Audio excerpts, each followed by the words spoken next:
Как вы оцениваете работу ЦИК и ее руководство? Come valuti il lavoro della Camera Elettorale Centrale e della dirigenza della Camera Centrale Elettorale? È molto positivo perché vedo che è riuscito ad organizzare la macchina elettorale in maniera abbastanza precisa,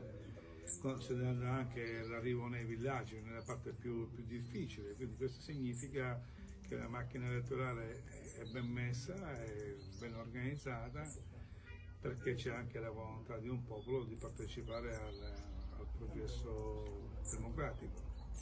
Я вижу, что у народа есть большое желание участвовать в демократических процессах,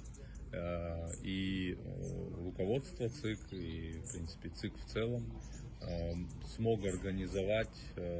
все условия для того, чтобы у людей даже в отдаленных районах, вот сейчас мы находимся в такой сельской местности, это за городом, и даже здесь мы видим, что у людей есть возможность абсолютно в спокойной атмосфере, хорошо организованном процессе сделать свой выбор.